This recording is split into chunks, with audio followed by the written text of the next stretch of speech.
A paz do Senhor Jesus, neste versículo Deus vai falar contigo, amém? Evangelho de Jesus Cristo escrito por Mateus, capítulo 27, eu vou estar lendo aqui o versículo 3, que diz assim: Então Judas, o que traíra, vendo que fora condenado, trouxe arrependido as 30 moedas de prata aos príncipes dos sacerdotes e aos anciões, dizendo: Pequei, traindo sangue inocente. Eles, porém, disseram: Que nos importa? Isto é contigo. E ele, atirando para o templo as moedas de prata, retirou-se e foi se enforcar. Louvado seja Deus. Amados irmãos, o Senhor trouxe esse versículo ao meu coração e é algo que eu quero passar, porque foi uma ministração do Espírito Santo de Deus e vai falar comigo, vai falar com você, porque a palavra do Senhor, ela é como espada de dois gumes, ela atinge quem está ouvindo e quem está falando dela, amém? Assim eu creio. Essa palavra veio ao meu coração e aqui vai falar acerca de Judas, né? Nós sabemos que Judas era tesoureiro de Jesus, fazia parte ali do grupo que Jesus tinha escolhido, era o homem que tomava conta do dinheiro, mas nós vamos ver que no Evangelho, numa das passagens, inclusive acho que é João, vou até ver aqui para os irmãos certinho, João, aleluia, 11, 12, vai falar assim, amados irmãos, olha só. Então um dos seus discípulos, João 12, 4. Então um dos seus discípulos, Judas Iscariotes, filho de Simão, que havia de traí-lo, disse: Por que não se vendeu este unguento de 300 de dinheiro e não se deu aos pobres? Ora, disse ele isso não pelo cuidado que tivesse com os pobres, mas porque era ladrão e tinha a bolsa e tirava o que ali lhe era lançado. Ou seja, Judas era tesoureiro de Jesus Cristo.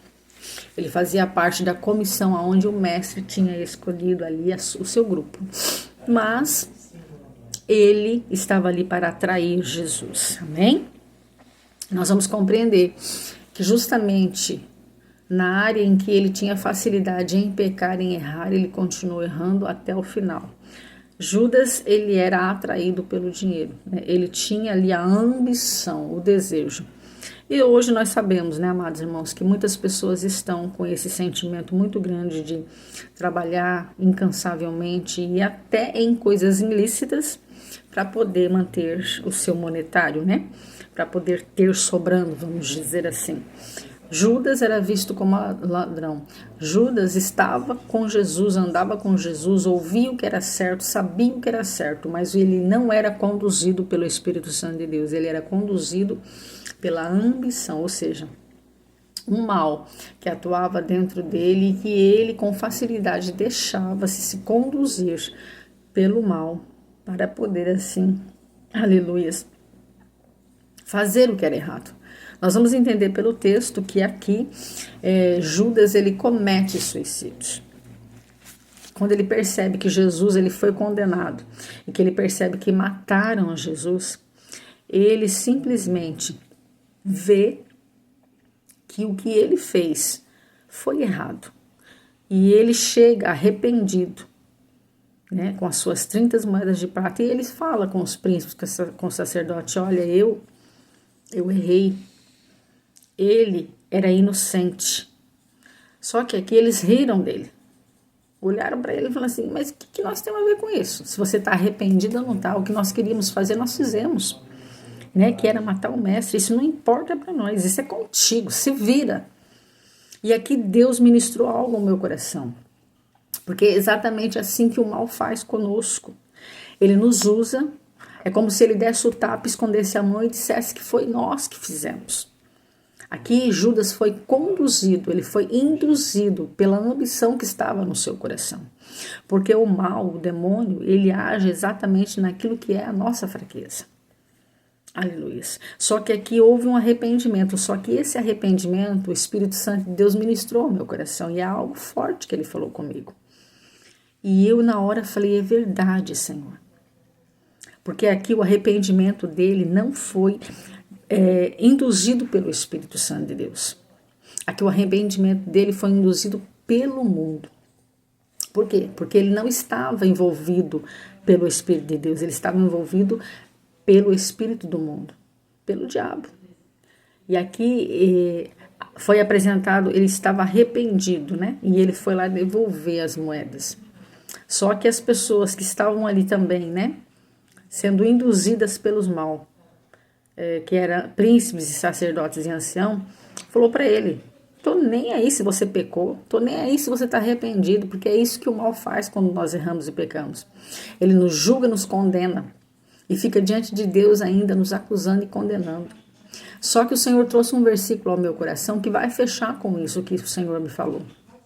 Está em 2 Coríntios capítulo 7:10, que vai esclarecer para os irmãos o que o Espírito Santo quer falar para nós nessa noite. E foi isso que aconteceu com Judas.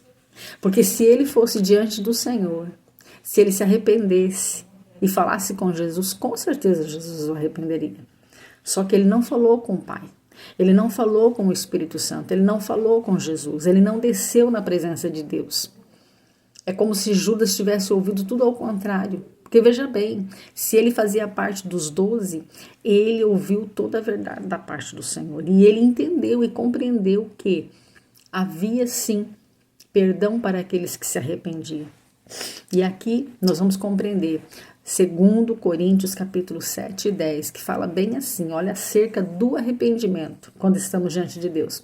Porque a tristeza, segundo Deus, produz arrependimento para a salvação, que a ninguém traz pesar. Veja bem. Mas a tristeza do mundo produz a morte. E foi essa tristeza que ele sentiu. A tristeza que o mundo gerou nele, falou: se mata, Judas. Judas, tira a sua vida. Olha o que você fez, Judas. Você fez errado. Você entregou sangue inocente e eles mataram. Olha aí, se mata. Para você a saída é se enforcar, é se matar. E quantas pessoas, meus amados irmãos, estão assim nesse estado? Que fizeram mal, fizeram algo errado. Aleluias. E hoje o que tem dentro de si é um pesar, um sentimento, e escuta a voz do diabo todo dia falando: se mata, tira a tua vida, você não vale nada, ninguém te ama, ninguém gosta de você, olha o que você errou, olha que... Só que nesta noite, o Espírito Santo de Deus, ele manda te dizer: fala comigo, desça na minha presença, porque aqueles que falam comigo e que se arrepende na minha presença tem salvação, não tem pesar, não tem dano, não tem dor e não haverá morte se você falar comigo. Não fala com seus opressores. Não conte para ninguém, não fale com homens, fale comigo, porque eu vou dispensar sobre a tua vida a paz e eu tenho perdão para dar. Olha só o que o Senhor fala nesta noite para você, meu irmão, minha irmã, que está aí com lamentos, com pesares, a tua alma está aflita, você precisa do perdão de Deus, mas só que você não consegue ir até Deus, porque você não sabia que Deus está com os braços abertos para te receber se você está arrependido. Porque o nosso Deus, ele ama o arrependido. Aleluias. E ele fala nesta noite para mim e para você: quem está diante de mim e se arrepende é salvo. Tem salvação, não tem pesar. Então, que Deus possa falar contigo através dessa palavra. E que você venha se arrepender diante do Senhor, para também ser salvo e ser abraçado por Ele. Amém? Não se esqueça de curtir, comentar e compartilhar.